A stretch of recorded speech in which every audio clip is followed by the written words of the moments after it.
My selfish sister stole my fiancé behind my back and ran off with him on the day we were supposed to get married. But I refused to sit back and accept it. I made sure they'd regret it for the rest of their lives. James and I had been together since we were kids. High school sweethearts, then through college too. Everyone saw us as the perfect couple, and I thought so too. He was my first real love, and for years I believed we had something unbreakable. We got engaged when we were 22 and set our wedding for 2 years later. I genuinely thought I knew everything about him. We were always dreaming out loud, future trips, baby names, where we'd live, how many pets we'd have. Every plan I made had James in it. But slowly, things began to feel off. James and my younger sister Tasha were always super close. They texted a lot, laughed at inside jokes, sent each other memes. They'd even hang out, just the two of them. At the time, I thought it was sweet that they got along so well. Isn't that what everyone hopes for? I wanted to be the cool fiancé who didn't get jealous, who trusted her man. But Tasha's ex-boyfriends would often complain that she was too close to James. I thought they were just being insecure. I ignored the warning signs, how James sometimes looked at Tasha, how their conversations felt a little too intimate. But I told myself not to overthink it. They were just friends, family. Then came the big day. My wedding day. The day that was supposed to mark a beautiful new chapter in my life. I was in my dress, hair and makeup done, surrounded by loved ones. I'd spent months obsessing over every little detail, from the flower arrangements to the playlist. Butterflies fluttered in my stomach as the ceremony drew near. The only strange thing was that James hadn't messaged me all morning, not even a simple, "Can't wait to see you." I brushed it off, assuming he was just busy or nervous. Then, 10 minutes before I was supposed to walk down the aisle, I was waiting with my dad, glancing at my phone. 15 minutes passed, then 20. A wedding coordinator came to ask if we should delay. I started to panic. I asked someone to check on James. They couldn't find him. I called his phone, voicemail, again and again, still nothing. So I checked his social media and realized I'd been blocked on everything. My heart dropped. I stood there frozen, unable to comprehend. Why would James block me on our wedding day? I called again, still nothing. My mom came over asking what was wrong. I couldn't answer her. How do you explain something like that? That's when my cousin Alan took me aside and told me something he'd overheard. Someone saw James leaving the venue that morning with Tasha, laughing, together, getting into his car like they didn't have a care in the world. I didn't want to believe it. My own sister? But then all the little things started to make sense. The private jokes, the way she was always around. It was like being punched in the stomach. I ran out of the dressing room needing air. Part of me hoped it was a misunderstanding. Maybe they'd come back. Maybe this wasn't real. But deep down, I knew they were gone. I sat outside for hours, staring at my phone, waiting for a message that never came. Guests slowly left, offering awkward hugs and condolences. I was numb. That night, I went home, still in my dress, not even sure how I got there. I sat on the edge of my bed, hollow. My future, the life I thought I was stepping into, was just gone. You'd think things would get better from there, right? That it couldn't get worse, but it did. At first, I was in a daze.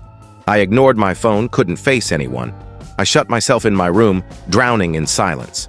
Messages flooded in, but I couldn't bring myself to read or respond. Eventually, the shock wore off. That's when the rage hit, the betrayal, the disbelief. I kept replaying everything, every smile, every conversation, trying to spot the lies I missed. I couldn't sleep. I obsessed over what I could have done differently. Against everyone's advice, I started stalking their social media. Tasha had blocked me too, so I used a friend's account. Nothing. No posts. No photos. Like she'd erased herself from the internet. Somehow, that made it worse. Like they were trying to hide everything. And then came the shame. I felt like a fool, sitting there in a wedding dress waiting for a man who was never going to show. Everyone had come for me, for our day, and I'd been humiliated in front of them all. Eventually, a friend pushed me to try therapy. I didn't think talking would help, but I agreed to one session. I barely knew how to start, but once I began speaking, it all came out. Everything. For the first time, someone listened, really listened, without judgment or pity. Slowly, I started putting myself back together. I joined a book club, reconnected with old friends, started jogging in the mornings. Healing wasn't a straight line. Some days were okay, others were brutal. but I was moving. Losing James was painful, but losing my sister felt worse. It was like mourning two people at once. Relatives tried to help, but their words felt hollow. You'll find someone else didn't touch the pain of losing trust in two people I thought I could count on. Through it all, Alan stuck by me. He let me cry, vent, rage. He never told me to get over it, just quietly stood by. He even pushed me to get out of the house. I don't think I'd have gotten through it without him. Eventually, I stopped checking their accounts, stopped wondering if they were happy. I moved to a new place, started fresh. I built a life without either of them. And for the first time, it felt okay. Then, months later, just when life was finally feeling normal, I got a call from an unknown number. I almost didn't pick up, but I did. It was James. His voice was strained, like he'd been crying. "I know it's been a while," he said, "but I needed to tell you. I'm sorry." At first, I was stunned, then furious. This man left me on our wedding day and thought he could just call. "What do you want, James?" I asked coldly. He started to explain. Said he finally read the messages I'd sent that day. Said he regretted everything. That being with Tasha had been a mistake. That she'd changed, spent his money, partied constantly, treated him like a walking ATM.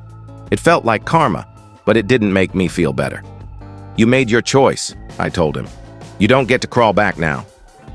He apologized again, said he missed me, that he knew he couldn't undo what he'd done, but he needed me to know. I told him the truth. My life had moved on. I wasn't reopening that door. He didn't argue, just sighed and said, "I understand," before hanging up. It stirred up everything again. But as the days passed, I realized I wasn't broken by it. I felt lighter. His call didn't fix anything, but it gave me closure. I blocked his number and closed that chapter for good. But the drama wasn't over.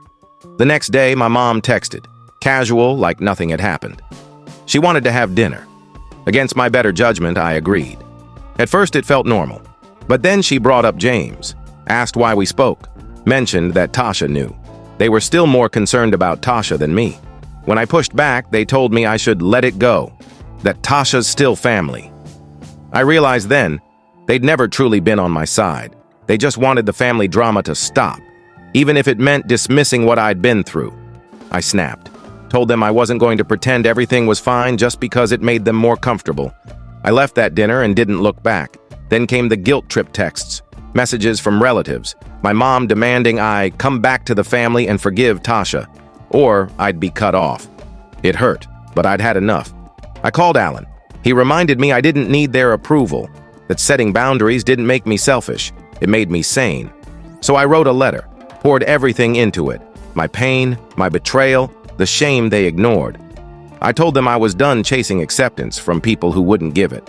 I mailed it, not for them, but for me. They tried reaching out afterward. I ignored every message, every call. I didn't need them anymore. I built a new life, surrounded by people who actually respected me. It wasn't the life I imagined, but it was mine. And after everything, that felt like enough. Months passed, and I continued focusing on rebuilding myself. Life felt calmer, steadier. I was no longer waking up with a tight chest or going to bed with racing thoughts. I had my own routine, a small group of friends who knew nothing about the chaos I'd escaped, and for the first time in a long time, I felt grounded, whole. Until I saw her again, Tasha. It was a random Saturday. I was at a coffee shop reading, earbuds in, sipping on my latte when I felt that familiar presence before I even looked up. I glanced across the cafe, and there she was, Tasha, looking exactly the same, but different in a way I couldn't place. Maybe it was guilt in her eyes, or maybe I'd just changed so much that even seeing her felt like looking at a stranger. She saw me too. She hesitated, then started walking toward me, her steps uncertain. I wanted to get up and leave, pretend I hadn't seen her, but I didn't move. I wasn't scared of her anymore. I wasn't angry either. I was curious. "Hey," she said softly. I pulled out one earbud and raised an eyebrow. "Wow, you do remember I exist." She winced at the sarcasm, but didn't argue. "Can we talk?" I gave a dry laugh. "Pretty sure we skipped that part when you left me at the altar and disappeared with my fiancé." Tasha sat down anyway, uninvited. "I deserve that," she whispered. I needed to see you." Say something. Anything. I waited. She fumbled with her words, clearly nervous. I messed up, she said. You have no idea how badly. I thought James loved me. I thought we were meant to be. But the minute we were together, really together, it all fell apart. I looked at her, silent. She kept going. He changed. Or maybe he never changed. Maybe I just finally saw who he really was. Controlling, distant, cold. Nothing like how he was with you. Why are you telling me this? I asked flatly. Because I can't sleep at night. Because I wake up every morning knowing I destroyed my sister's life for a lie. And because I miss you. That hit a nerve. Not because I believed her, but because part of me had always wondered if she ever felt any guilt at all. You didn't just ruin my wedding, Tasha. You took my future. You tore apart our family and expected me to sit there quietly while everyone coddled you. You didn't even say sorry. She nodded, swallowing hard. I know, I was selfish, immature. I thought I was doing what I wanted, but I realized now it was just me chasing something I didn't understand. I sighed, exhausted just listening to her. Do you want forgiveness? Is that why you're here? I don't know, she admitted. I think I just needed to finally face you. I kept telling myself you hated me so much that there was no point. But maybe I needed to hear it out loud. That I hurt you. You did, I said. More than anyone ever has. We sat in silence. A heavy, aching silence. Eventually, I stood up. I don't know if I can forgive you, Tasha. Maybe one day. Maybe never. But I'm not holding on to this anymore. I'm not carrying your guilt for you. She looked up at me, eyes glossy. I understand. I picked up my bag. I hope you figure out who you are without destroying anyone else to do it. Then I walked away. When I stepped outside, the air felt crisp, clean, like something had been lifted. Not because I'd forgiven her, but because I finally said what I'd been holding in all this time. I spoke my truth. I stood up for myself. That night I went home, curled up with a book, and felt something I hadn't felt in years. If you enjoyed this story and felt the emotions behind it, don't forget to give it a like, share it with others, and subscribe to the channel for more real-life experiences and heartfelt stories. Your support means the world, and it helps us bring more content like this to you. Thank you for watching, and I'll see you in the next video.